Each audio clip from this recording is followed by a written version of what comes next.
Assalamualaikum warahmatullahi wabarakatuh.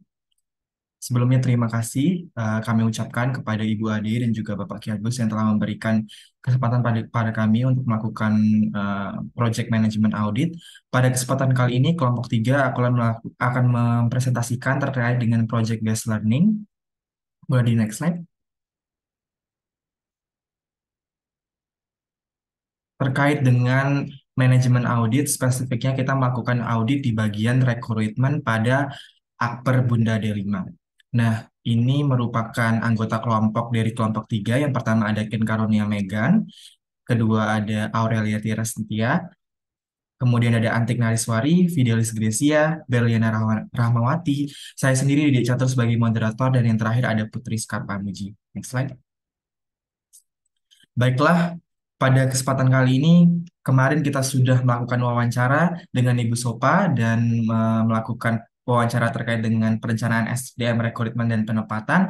Namun di sini untuk topik yang kita angkat sebagai tugas akhir adalah fokusnya pada rekrutmen.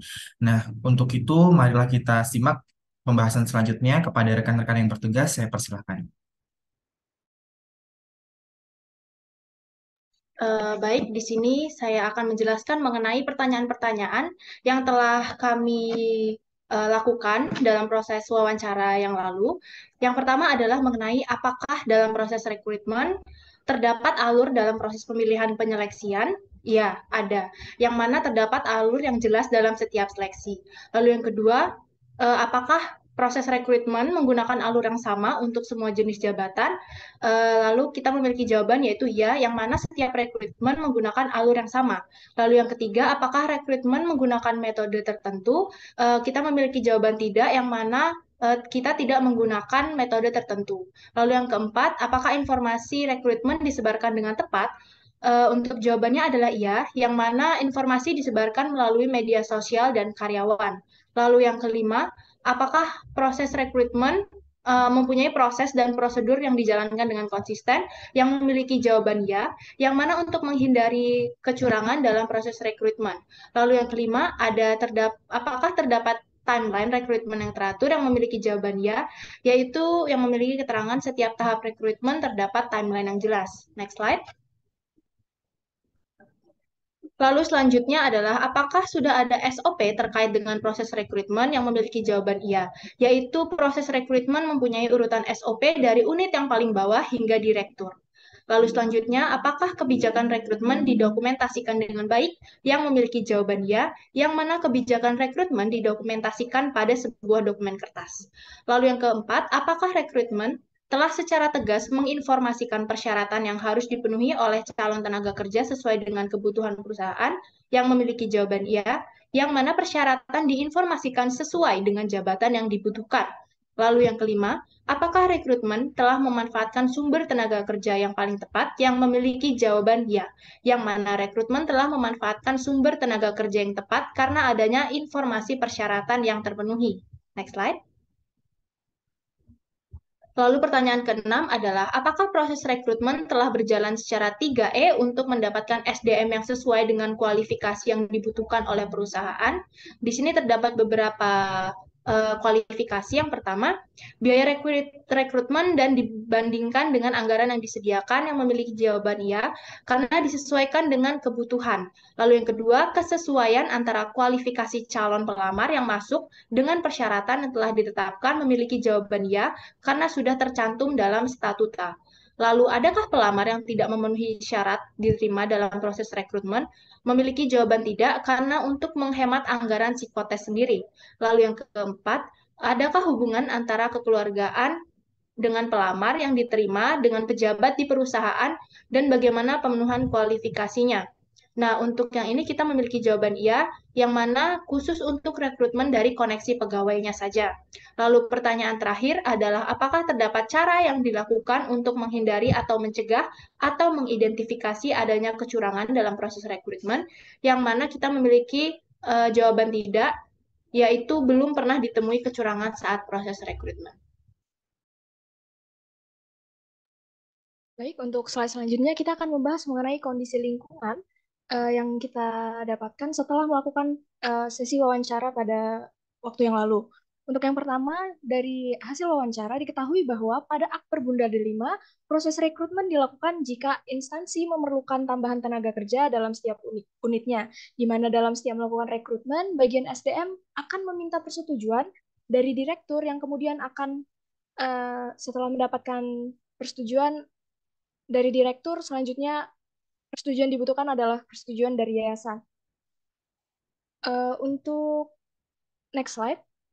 Dalam setiap proses rekrutmen ini, baik pemilihan dan penyeleksiannya memiliki proses yang sama, di mana untuk setiap jabatan uh, seperti tahapan mengirimkan surat lamaran melalui email sampai dengan proses seleksi dengan tes tertentu. Proses rekrutmen di Akper Bunda D5 juga dilakukan disebarluaskan melalui media sosial dan menyampaikannya kepada karyawan agar informasi rekrutmen tersebar luas. Untuk kebijakan rekrutmen sendiri telah didokumentasikan dalam bentuk tertulis yang disimpan oleh yayasan. Kemudian rekrutmen juga telah menginformasikan persyaratan yang harus dipenuhi oleh tenaga kerja sesuai dengan kebutuhan perusahaan, dan persyaratan yang diinformasikan di dalam proses rekrutmen ini menginformasikan beberapa persyaratan seperti pendidikan, pengalaman, attitude, dan lain-lain. Persyaratan yang disampaikan ini sudah disesuaikan dengan jabatan atau bidang yang dibutuhkan oleh perusahaan dan sumber tenaga kerja yang telah sumber tenaga kerja di Akper Bunda D5 telah dimanfaatkan dengan tepat dengan melalui seleksi melalui persyaratan-persyaratan yang diinformasikan kepada calon tenaga kerja dan job seeker yang dioperasikan oleh yayasan.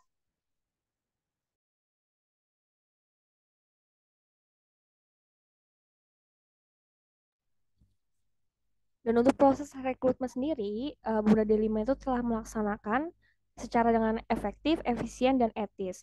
Dan beberapa hal ini merupakan hal yang dilakukan oleh Akper Bunda D5. Yang pertama adalah untuk menjalankan proses rekrutmen secara efektif. Efektif itu sendiri merupakan usaha yang dilakukan untuk mencapai tujuan dengan hasil dan target yang diharapkan dapat dicapai dengan tepat waktu. Di mana Akper Bunda D5 telah menggunakan saluran untuk menyebarkan informasi mengenai rekrutmen ini, misalnya seperti melalui media sosial, misalnya seperti Facebook, Instagram, dan juga melalui website karir online. Hal tersebut yang akhirnya mendukung Bunda D5 untuk menjalankan proses rekrutmen secara efektif. Dan selanjutnya akan dijelaskan oleh rekan saya. Selanjutnya di sini saya akan membahas mengenai efisien terkait dengan penghematan waktu dan sumber daya, di mana di sini Akper Bunda D5 pada proses pemilihan berkas dipilih calon pegawai mana yang paling sesuai dengan kriteria yang telah ditentukan, baik kriteria yang ditentukan oleh pihak unit yang membutuhkan maupun berdasarkan yang tercantum pada statuta.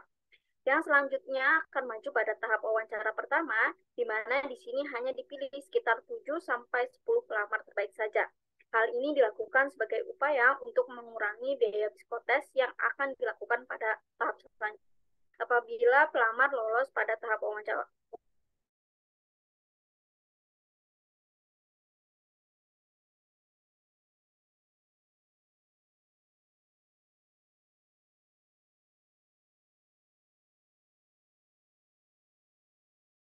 Baik, silakan dilanjutkan oleh pemateri selanjutnya. Baik, selanjutnya yaitu di sini mengenai etis, di mana etis ini merupakan perusahaan telah secara jelas dan terbuka memberikan calon karyawan informasi mengenai persyaratan pekerjaan. Nah, kebijakan perusahaan ini serta tahapan proses seleksi yang akan dilakukan. Selanjutnya yaitu mengenai setelah kami melakukan wawancara, kami menganalisis bahwa terdapat beberapa kekurangan yang terhadap proses rekrutmen ini pada Akper Bunda D5, yaitu diantaranya ada dokumen SOP, yang dimana ya bahwa kita ketahui bahwa dokumen SOP ini merupakan hal yang penting dalam audit SDM. Dalam pelaksanaannya, rekrutmen harus berlandaskan pada kebijakan dan rencana awal perusahaan yang biasanya akan dicantumkan pada SOP. Sehingga penting bagi perusahaan untuk menyiapkan dokumen seperti SOP. Namun pada kenyataannya pada Akper Bunda D5 ini belum mendokumentasikan SOP secara baik. Sebenarnya pada Akper Bunda D5 ini sudah memiliki SOP yang mencakup kebijakan mengenai rekrutmen, namun penyimpanannya mengenai dokumen tersebut masih belum cukup diperhatikan, sehingga akan muncul risiko seperti kehilangan dokumen, serta kesulitan untuk mengakses kembali informasi yang dibutuhkan. Kemudian yang kedua, kekurangannya yaitu ada pengendalian kecurangan. Pada Akper Bunda Delima ini belum memiliki langkah-langkah pengendalian untuk menghindari, mencegah, dan mengidentifikasi adanya kecurangan tersebut. Baik, setelah melakukan audit pada bagian SDM, tepatnya pada instansi Akademi Keperawatan Bunda Delima, di sini kami merekomendasikan beberapa hal. Yang pertama itu menyimpan dan mendokumentasikan segala arsip berkas-berkas penting dalam satu tempat, sehingga saat kemudian hari berkas dibutuhkan itu mudah untuk ditunjukkan atau dipergunakan kembali. Kemudian lebih memperhatikan lagi terkait sistem pengendalian internal perusahaan.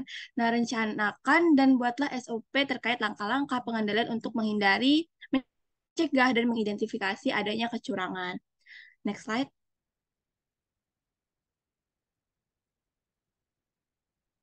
Baik, untuk selanjutnya saya kembalikan kepada moderator. Terima kasih kepada rekan-rekan semuanya. Baiklah, di sini saya akan menutup presentasi. Sebelum itu, izinkan saya untuk menyampaikan kesimpulan. Jadi, berdasarkan hasil audit pada proses rekrutmen yang telah dilakukan di Akademi Keperawatan Bunda Delima, didapatkan bahwa secara keseluruhan alur yang ada telah berjalan dengan baik.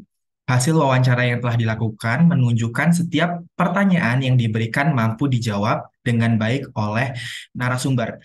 Tim menemukan adanya hal-hal yang mungkin perlu diperhatikan dan diperbaiki kembali supaya proses rekrutmen dapat berjalan lebih baik lagi ke depannya, yakni dengan mendokumentasikan SOP secara lebih jelas dan juga pengendalian kecurangan ke depannya. Sebagai penutup, proses yang ada telah cukup memenuhi standar efektif, efisien, dan etis.